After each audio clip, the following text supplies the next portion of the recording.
Ladies and gentlemen, concentrated Stampede Wrestling.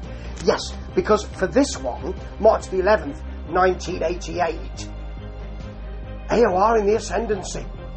In the UK anyway, just great. Guilty pleasure for me now, because I had quite a rock crowd as well who would say, what are you doing? I like funk as well, and to say you're interested in AOR was kind of, oh, I never knew that. I'll never speak to you again. Bit of that.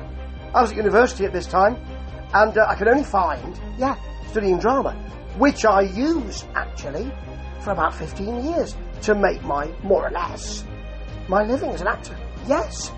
Oh, I did. I actually used it. None of this David Beckham studies for me.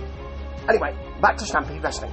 I can only find 30 minutes of this particular episode. And thank goodness, because it was blooming terrible. It is a tournament. And Ed Whalen tells us it's a tournament about 5 minutes in or 10 minutes into this 30 minutes. But we don't find out what it's a tournament for until much later. Maybe he told us earlier on and it's been missing, but we start we've had a couple of matches. We start in progress with Steve DeSalvo, who was a face a few weeks ago, fighting Bad News Allen. And, he was Strangler Steve DeSalvo. Then they tried to turn him face. That didn't work, I don't think, or something happened. Now he's definitely a heel.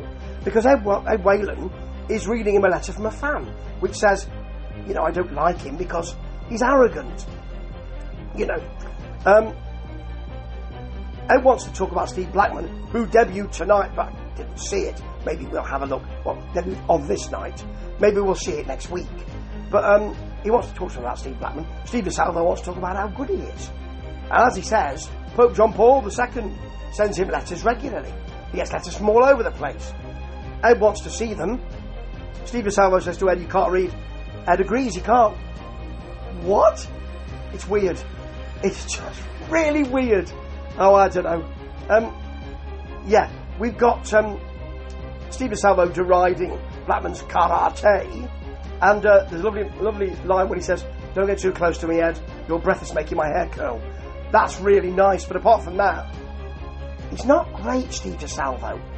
I remember him as Steve Strong. Maybe he'll become Steve Strong later on. Or maybe he's already been Steve Strong. But anyway, he's not a great, arrogant heel. He's pretty standard. So, your first tournament match is blooming terrible.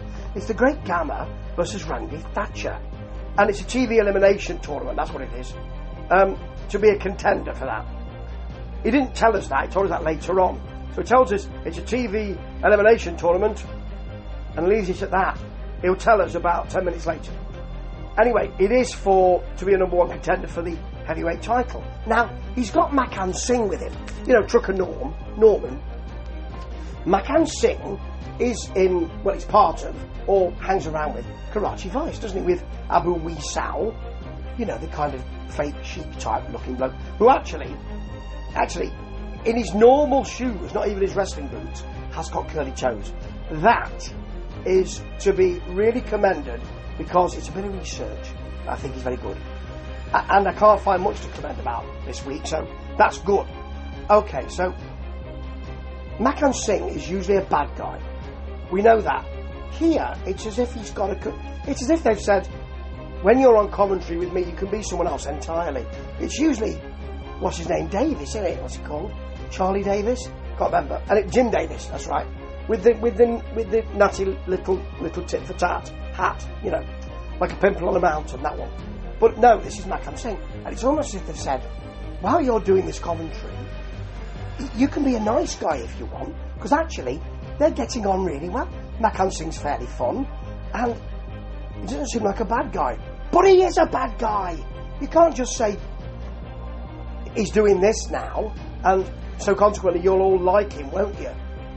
I mean, actually I did like him, but I can't imagine what fans are thinking. Strange, isn't it? But anyway, I think it would take an awful lot for anybody to like this match. Let me give you some of the action inverted commas. So we've got, oh, by the way, it looks like later on when he says this is a tournament for the number one contender for the heavyweight title, he looks down at Makkan Singh as if he's the champion. He's not though, is he? It's Owen Hart, who's coming back from Japan next week or the week after. He's the champion. Have they just taken the title off him and given it to Makkan Singh? I don't know. I don't know what's going on.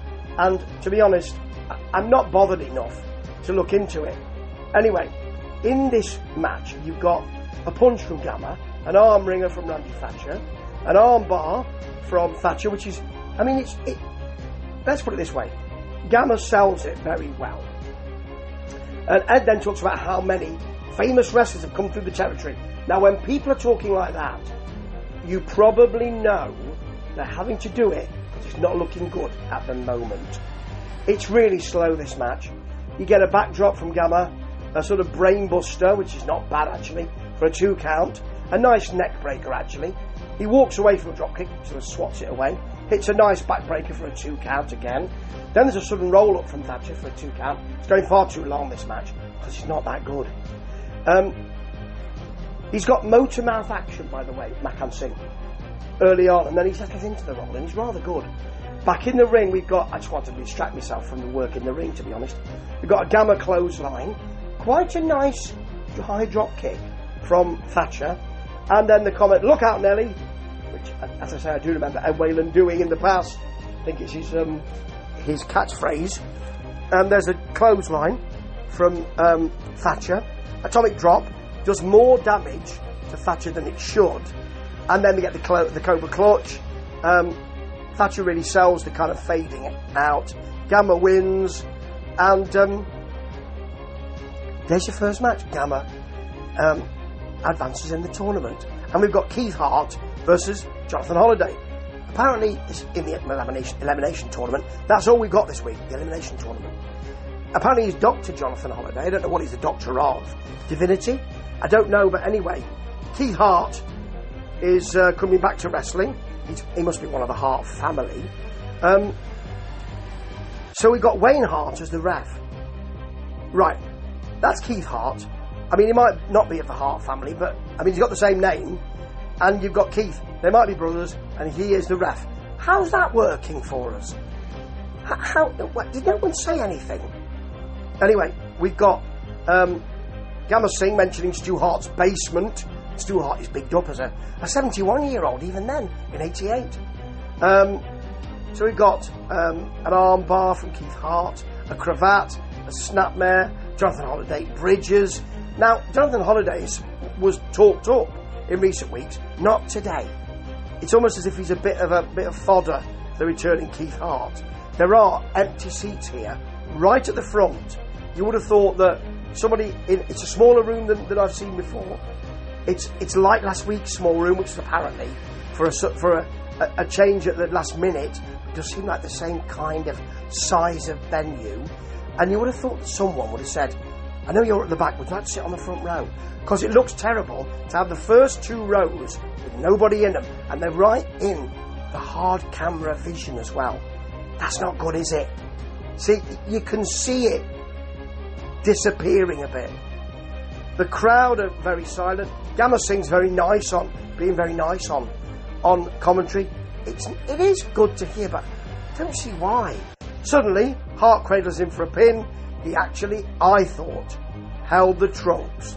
Ed seemed to think it was great, and Keith then goes over to the commentary, because of course they've got the commentary table right by the ringside, and wants to fight Gamma right now. Gamma's in his street clothes.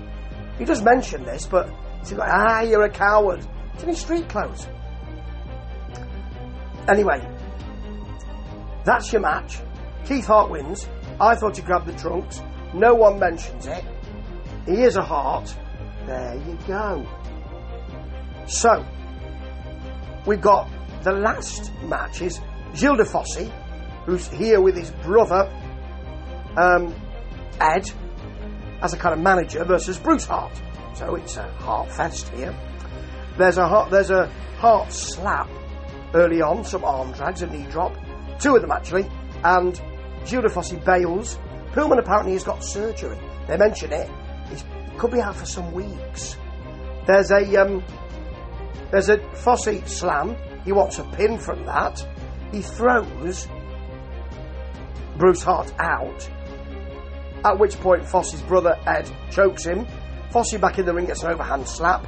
There are some shots from Bruce Hart. None of this is particularly good.